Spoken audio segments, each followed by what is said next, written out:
All right, here's a big one. How to get over the fear of asking for money. Okay, my friends. Oh, how many of you are afraid of sounding like a used car salesman?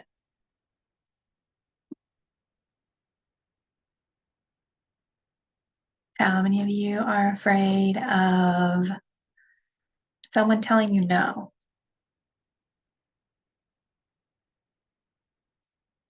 How many of you are afraid of money in general? That's okay. I was too. Uh, yeah, I was too. I'm not anymore. I'm gonna tell you why.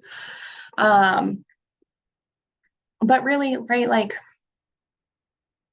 what's the scariest part around money for you? That's really what I want to know, right? Is it asking feels hard? Is it that you don't feel like you feel worth it? Are you afraid of somebody telling you no? Are you afraid that if they tell you no, that makes you a bad person or that makes you not good enough? Are you, what are you afraid of? Are you afraid that you shouldn't be successful? Are you afraid that like you shouldn't be allowed to have money? That you shouldn't be able to make money? What's the true fear? Because here's the thing, like asking for money is not the hard part. Don't at me. Don't look at me like that. Asking for money is not the hard part. Saying any sort of dollar amount, right? I mean, you could go ask somebody right now, hey, do you have a dollar? Hey, can I borrow $5? Right? And now some of you that might be kind of triggering, right? You don't want to ask for anything. And I get it. I don't like asking for money. I don't like asking for help. I don't like asking for much of anything.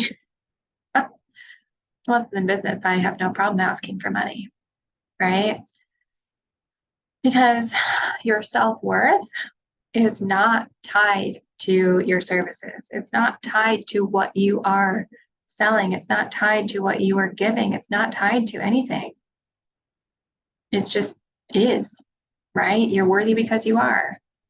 Talk about this a lot. I think honestly, if you can get behind that, the rest of the stuff becomes really easy, right? So a lot of times when people are starting out in their businesses, especially if you're in this business bundle, this is likely your first business, right? And maybe you've worked as an employee, maybe you've done some sort of sales before, maybe you've dealt with people who are trying to sell to you and you're like, ugh, you get this icky feeling and you don't want to be like that. You don't want to sound like the sleazy car salesman, right? You don't want to sound like the person who's begging. You don't want to sound like greedy for having a certain price. You don't want people to judge you, right? Well, what are you going to, if I give you all this money, like, what are you going to go spend it on, right? As if it's any of their business. Um, but that's what happens, right? It's not about the money itself. I know some of you are rolling your eyes and you're like, yeah, it is about the money itself. There's some sort of emotional attachment you have to this money, to the concept of money, to the whys of money, to everything behind the money that is freaking you out. It's freaking you out. And it's okay to be freaked out. We've all been freaked out. That's normal. That's normal human behavior, right? Being freaked out is a part of the process, right? But here's the deal. Businesses run on money. They do, right? Everybody knows that. That I would say is a universal truth that everybody knows, that a consumer knows, period, that businesses run on money, right? There is an exchange of money for services, money for product. And so that's not a foreign concept. That's not a shock, right? What is a shock, maybe for some of you, is that you're asking for money for yourself, right? It's a lot easier to ask for money for someone else, right? You're taking that pressure, you're taking off of it, right? You're like, oh, well, I'm selling this for my boss, I'm selling this for whoever, so it's not really me who's selling it.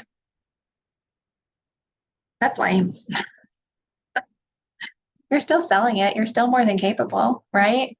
And again, people are coming to you for a service. They're coming to buy from you. They're coming expecting to pay for money. And so, what is truly the fear under the fear? So, one of the big things that we talk about in Business Bootcamp is dealing with sales objections. Okay. And a sales objection is like when somebody says, it's too much money. I need to talk to my partner. Now's not the right time. Let me think about it. And if you have said any of those things when somebody's been selling to you, that they're the foremost common for a reason, right?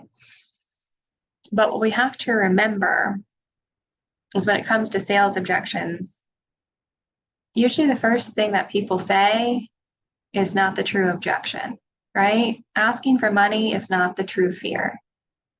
It's what behind asking for the money is the real fear and is the real issue and is the real meat of it, right? So like when we're dealing with sales objections, how do we address those things? We lean in, right? We offer empathy.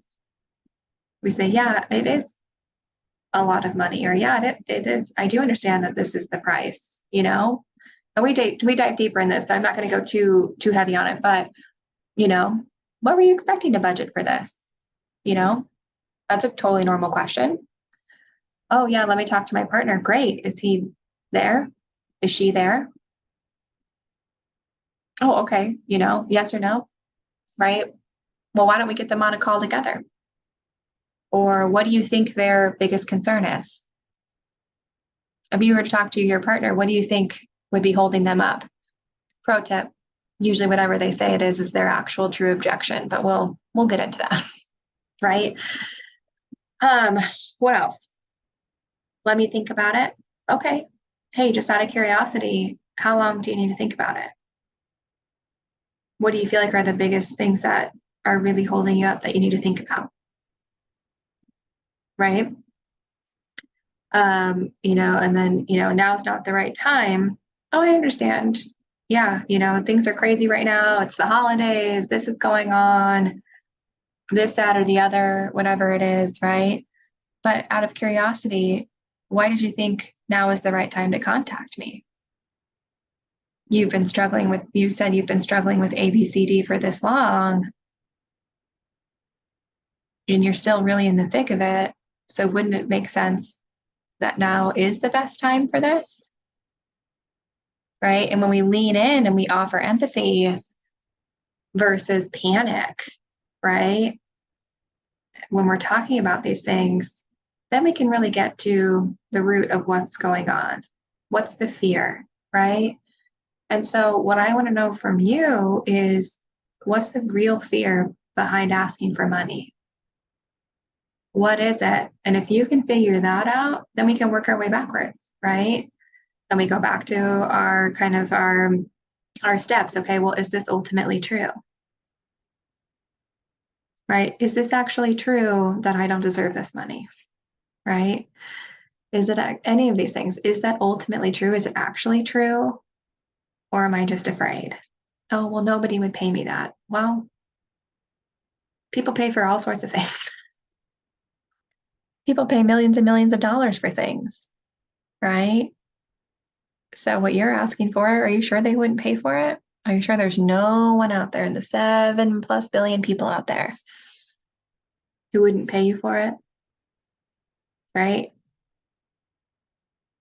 And if you feel that way, then we need to go back to, okay, well, we need to get clear on your audience, clear on your offer, right? We just go back through the steps and we narrow in and we narrow in and we narrow in. Because really, if you can get into what's the true fear and works through that, you're not going to be afraid to ask for anything, right? You're not going to be afraid. You're going to be like, hey, the cost of this is this. You're not going to talk people out of it. You're not going to justify the price around it. You're not going to scramble when they have some sort of initial objection. If they do, you're going to come in knowing, right? Being confident in your offer, saying, here's the price of this, here's what it is, here's what's included, here's the solution you asked for, and the cost is this. And then you're going to stop talking. And you're not going to talk anybody out of doing anything. You're not going to scramble. You're not going to talk. You're just going to peacefully offer it and give it. And it's going to be awesome. And you're not going to be afraid. And you're going to do it several times, a few times. You're going to practice and practice and practice. And if you really, really want to practice before you actually offer it to someone, practice it with a friend who you trust. Practice it in front of the mirror. Practice it with your partner, right? Get good at it. Practice it.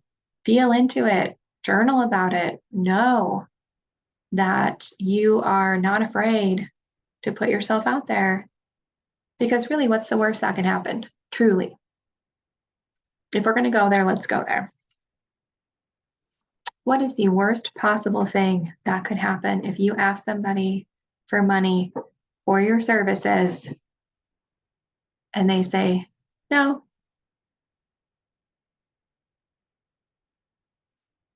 Anything?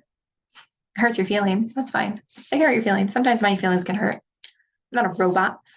Sometimes my feelings get hurt when people say no, and I'm like, really? Right? But this is where we're going to go into the next video at detaching from the outcome. We're going to dive deeper into that. Okay. But what is the worst thing that could possibly happen? Go worst case scenario for a second. I'm not really a worst case scenario person, to be honest with you. That's not my vibe. But like one of my very best friends is, and I love her, and she knows this full well about herself. And the worst case scenario has never happened. But she's like, but I have to freak out about it a little bit until somebody pulls me back in. So let's do it. What's the worst case scenario?